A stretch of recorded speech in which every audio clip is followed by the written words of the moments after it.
Welcome back to the show, Liquid Lunch. It's me, Hugh Hildegard's here. It's Friday, and now we've got Jacinta Whelan joining us. Jacinta, so you were on the show a few years ago, right? I was back in 2008. It was a radio interview that I did with you, and at that time I talked all about why I became a coach and how I became a coach.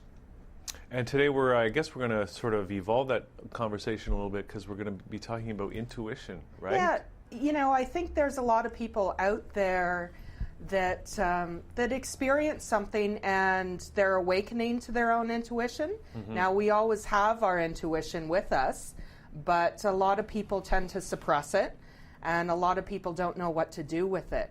So my goal is to really be in conversation with people about trusting their intuition, following their intuition, tapping into the promptings of their soul. Right, and you were saying it was a good lead-in with our last guest here, setting the space for you to get into this intuition. And he was talking about, you know, getting yourself still enough that you can feel. Yeah. Well, I think, you know, our intuition is always there. The voice is always there. However, we get bombarded with a lot of noise and a lot of energy, and we get distracted by that, whereas the voice of the soul, the voice of intuition, it's very wise. It's always guiding us. It's knowing, and it's slowing down enough to hear it and to be present with it and to allow it to guide us and give us the insight and wisdom that it needs to give us. Well, let's focus just for a moment on that, because I think you hit on a key spot. Your company is called Alive and Strong, and it appears that a lot of us are not always alive and we are not always strong. We may be awake, walking around. Right. However, we are so preoccupied with our mental conditioning. Right.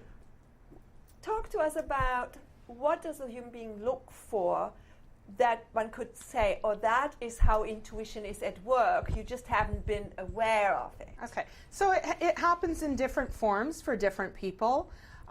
In some people, it's a knowing. In some people, it's a feeling. So you may be somewhere and feel like you need to go somewhere or you need to do something. Just simply from the, I don't know why I need to do this, but I just feel like I need to go here.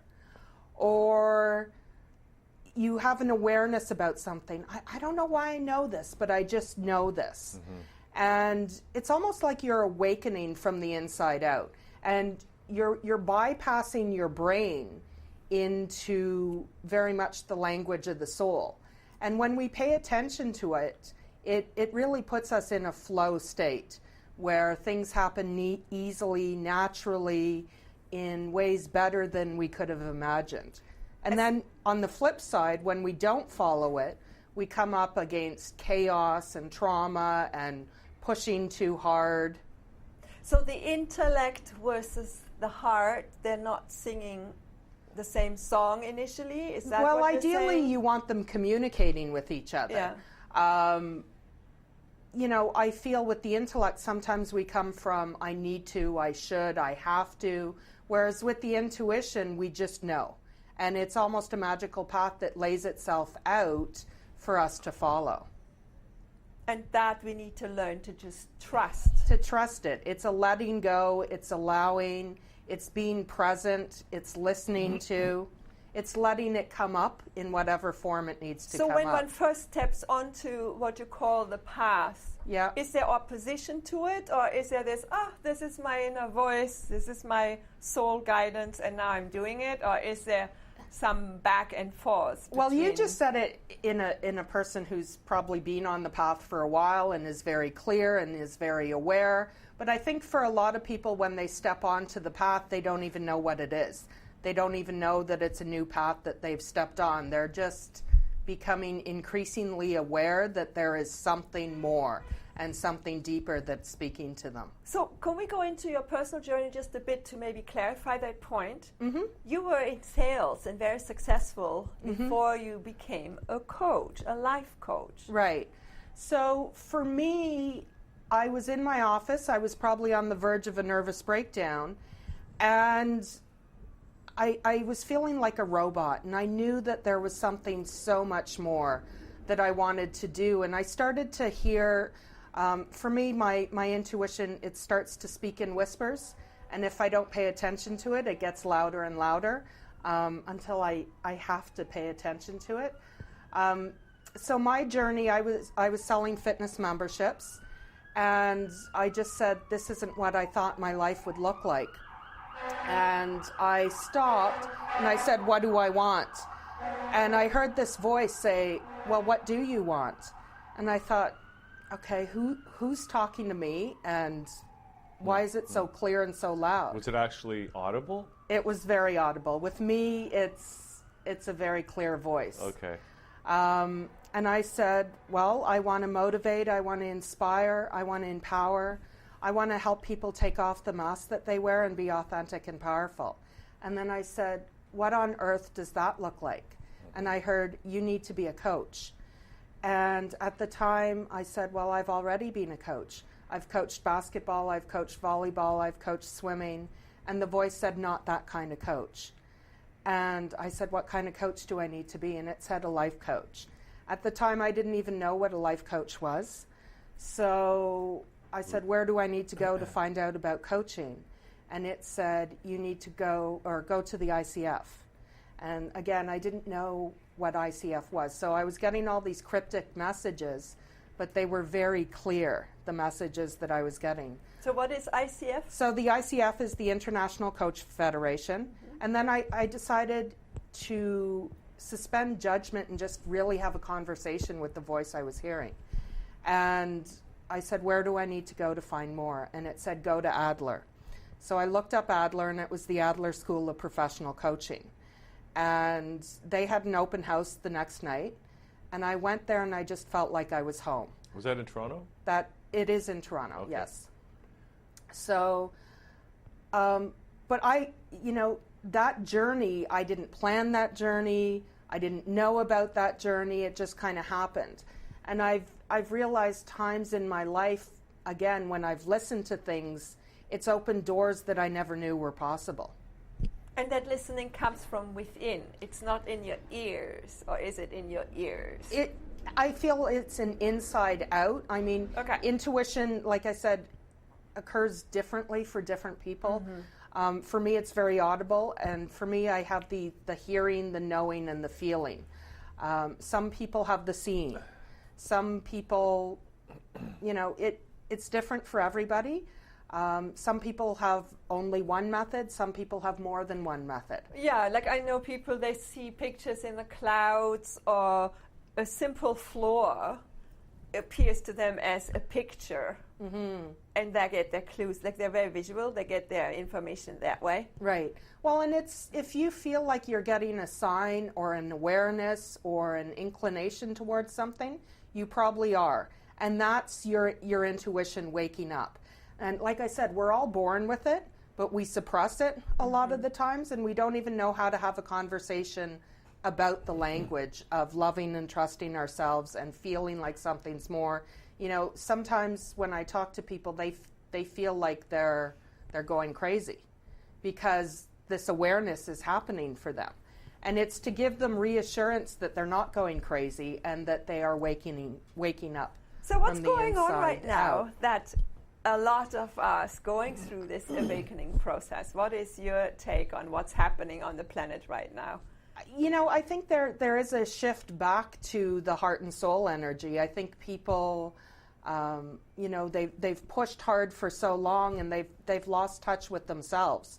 And there's if you think about it, and you're tapped into the collective consciousness, we all coexist together on this planet, and we all affect each other whether we believe it or not. Mm-hmm. So, as one person awakens, they're giving others the permission to awaken as well. So it's one drop of water having an impact on the whole ocean, and we can't help but question things then in our lives. Right. When we meet somebody or we are affected.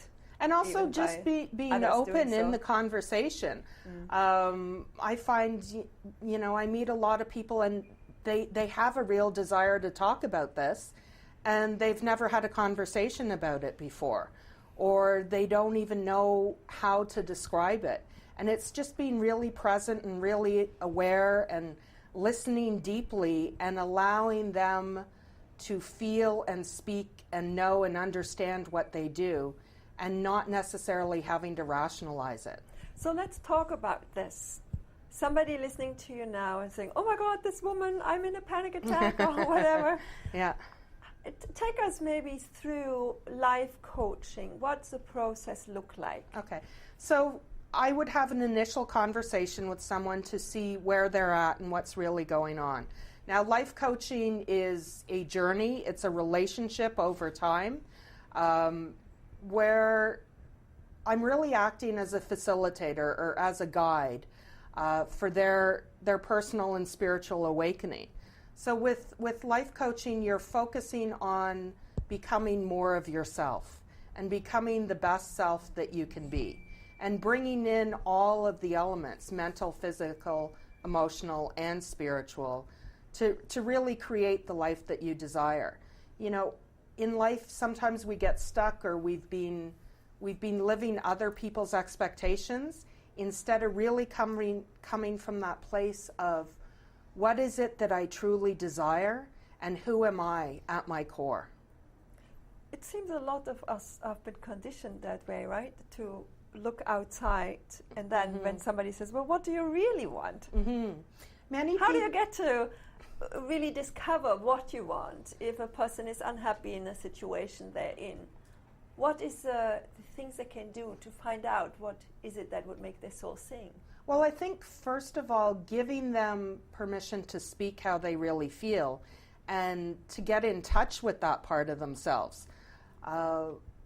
There's a lot of people who are frustrated or disappointed or unhappy, and they never even get in a place where they feel safe enough to express that part of themselves.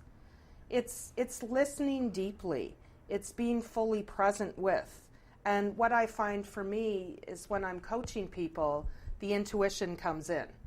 So it's giving them permission to uncover and unpeel and discover who they really are at their core, and giving them permission to speak their own natural language. So by sitting with you, they feel safe. You create that space for them, and they can just let loose without having to worry what anybody else might think. Yeah, it's an exploration, it's a discovery, it's an uncovering, it's a journey.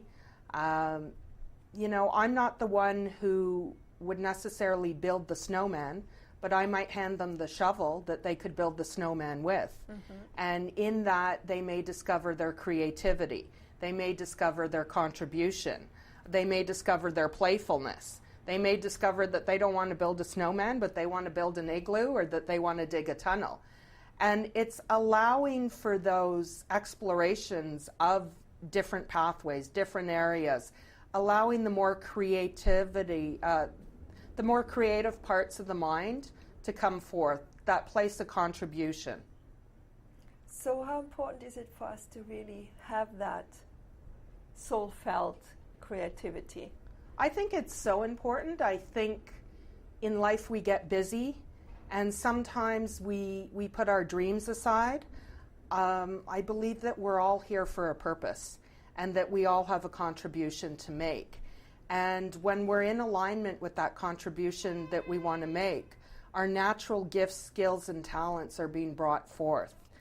But we forget how resourceful we are.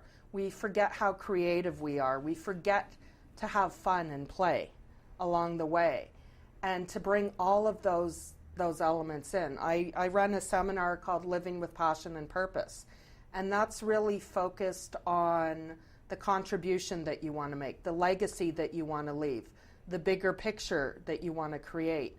I also do a creative writing workshop called Write from the Soul, and that's very much about getting out of your head, into your heart, loving and trusting yourself, finding that authentic voice and expressing it in the world without the inner critic or the inner editor or all the head stuff that keeps us restricted from really expressing from our being.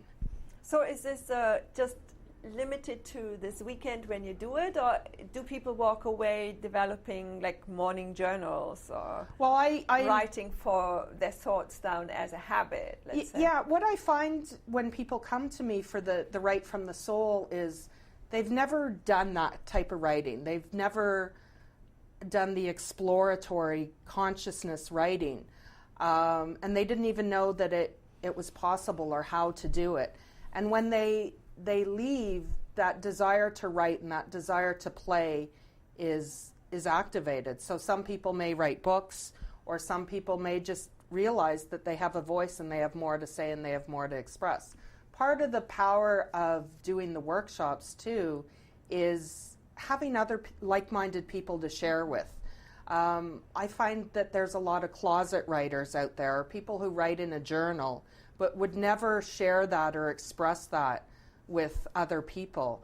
And suddenly when you have kindred spirits on the same journey that are all awakening together, you're giving each other permission and you're supporting each other in a very powerful way, without the judgment, without the editor, being curious, being attentive, and being focused. And discovering something that you never knew was there. That's right. Like that's right. And even tapping into your inner child. Mm-hmm. And, you know, when we're children, we're free and we're expressive and we don't worry about what others think and we ask for what we want. And sometimes as adults, we forget that part of us, and just, you know, doing creative exercises that get us out of our heads, that get us into our hearts, and giving people permission to, you know, to be a little weird, to be a little wild, to say what they need to say.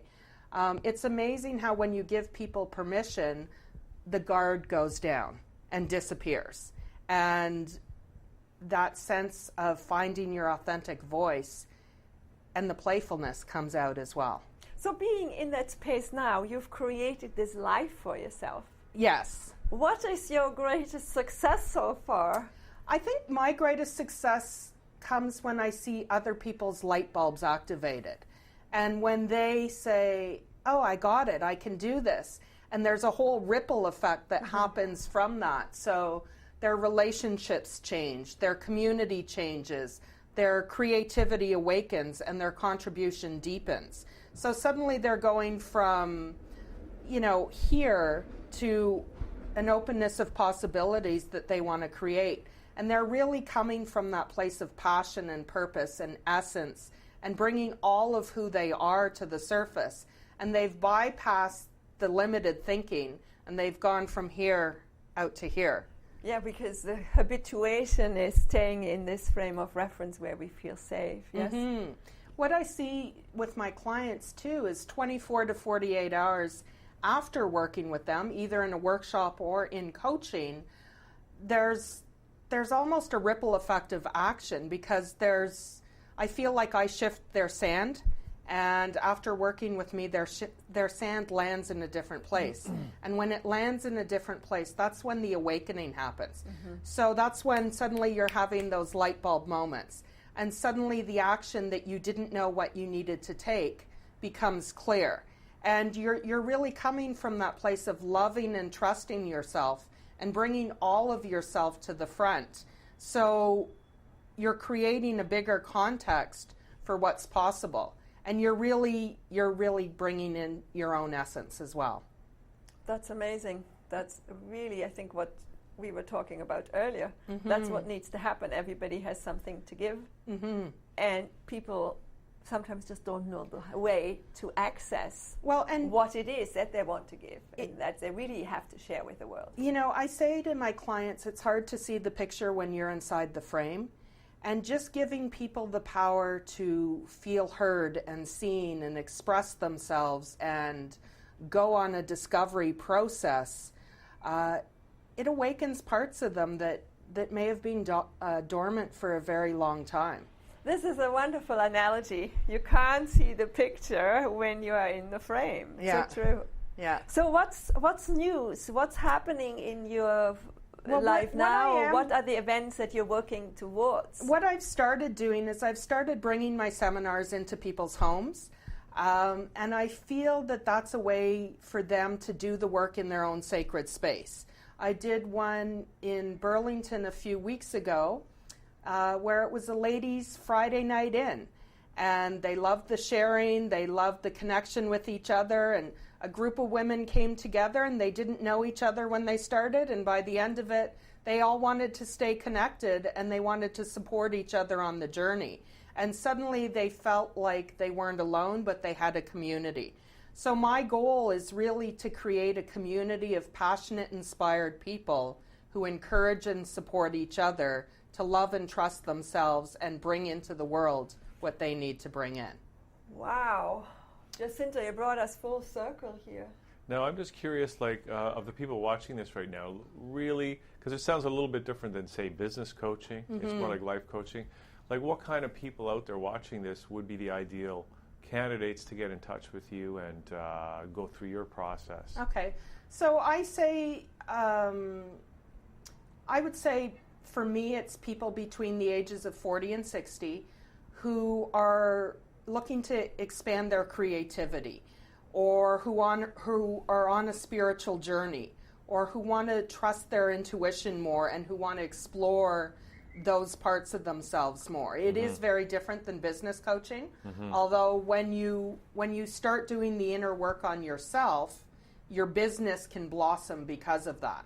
Because it's better if your business comes from your genuine self rather than just putting on another mask. Well, if your business can be an extension of who you are and a vehicle to create what you want to create and the legacy that you want to leave, that's huge, as opposed to just starting a business because. Well, there's more authenticity with it, yes. right? Then you don't have the division between personal life and professional life because you have fun doing what you love to do all the time anyway. Yeah, and you mentioned authenticity, and that's one of my favorite words because it's really being all that you are and showing up in the world exactly as you are. So people who want to be more authentic and powerful in their personal lives, in their businesses, people who want to make a greater contribution or explore their creativity, those are the people I'm looking to work with. Or the people who maybe they're just a little bit stuck and they're a little bit confused and they don't know where to go, but they need to have a conversation. Well, thank you so much for rounding this program today up, because we had the community builders here. We had the people talking about being authentic, doing and standing up for what it is that your needs are and being more in tune with your body, learning about your body. Right. So you kind of gave us this beautiful little bow on the top here. Well, how can people get in touch with you? And where are you located? So you go into people's homes? Or? So I do all my coaching over the phone, and I do the workshops in people's homes. So if they want either a workshop or coaching, the best way is to go to my website. My website is jacintawhelan.com. There it is. And what they can do is they can actually sign up for a complimentary discovery session. A lot of people have never spoken to a coach or don't even know how a coach works. So they simply enter a form on my website. They'll contact me at the scheduled time, and then we will have a discovery conversation where we really discover and explore. And if they want to continue a journey with me after that, I make it easy for them. If they're more interested in a workshop, then that's easy too. Now, you mentioned you did one in Burlington, but where are you based? So I'm in the West End of Toronto, but I am doing workshops, I'd say, within drivable distance from Toronto. So I do have one scheduled in Pickering and one scheduled in Barrie and one scheduled in Mississauga. Again, if people have 10 or more people, and they are within drivable distance of Toronto, I will gladly go to their homes and plug myself into what they have and create the magic for that group. It's good for networking groups, it's good for businesses, it's good for a girls' night in, a men's night in. I'm not restricted to just women here. But anyone who has a group that wants to do the deeper work on themselves and wants a playful, fun way to do that, either the living with passion and purpose or the right from the soul would be appropriate. And that's a good entry point to start doing the work on yourself in community if you're not ready for a full coaching arrangement. Sounds great. Thinking about the new year, You know, a lot of people set New Year's resolutions that last about 3 days. Yeah. And they last about 3 days because they come from that place of I need to, I have to, I should. And they don't come from that genuine place of what do I truly desire for my life and what's really important to me and who am I? And if we took a look at, you know, who are you, what is really important to you, and what do you want out of your life, it probably wouldn't be a New Year's resolution, but rather something realistic that you want to put a platform to attain. Mm-hmm. Which you could do any time of the year. You can do any time of the year. And probably works a lot better. It does. Again, when you're coming from that point of pressure, Yeah. or feeling like you should do something, Yeah. you're probably not coming from your place of heart. No. Yeah. That's where we probably continue to stay stuck, you know. The more we focus on what we really don't want and we should, we probably expand on that. And, you know, when we look at procrastinations or distractions, what we're doing is we're running away from what we don't want instead of moving towards what we really do want. And when you are in alignment with your passion and your purpose, you have energy, you have motivation, you're taking action. Well, thank you for sharing your passion, which clearly comes across here loud and clear. Thank you. And I look forward to, well, maybe we can have you again in the new year and I'd learn love to more come back. about the girls' or guys' night in and how this is going. And also the writing. Yes. Sounds very interesting. Maybe we can do a program about writing on this show. Excellent. Something I'd we love could- to talk about creativity and helping people tap into and their how creativity. the writing actually facilitates for us to find our voice if we are lost, not knowing where to find it. It's amazing, too, what happens when you get past the internal editor and you start writing and when you can awaken the soul from that process. For sure. Yeah. Very cool. Thank you very much. Thank you. Great to have you back. Yeah, this was very enjoyable. See you again soon. Yes, thanks. Well, Hildegard, I guess that's it for the show today. That's it for the Right? day. So we can go start drinking right away. Mm-hmm. Just kidding. Celebrate the season. Just kidding. Well, it's liquid lunch we have been drinking all along. Coffee, right? water, Coffee, water, lemons, limes. So stay healthy, stay inspired, everybody, and hopefully I'll have a chance to be with you again next week. Yes, absolutely. Okay. Okay. Bye, everybody. Thanks so thatchannel.com. much. Bye-bye. We'll see you here next time.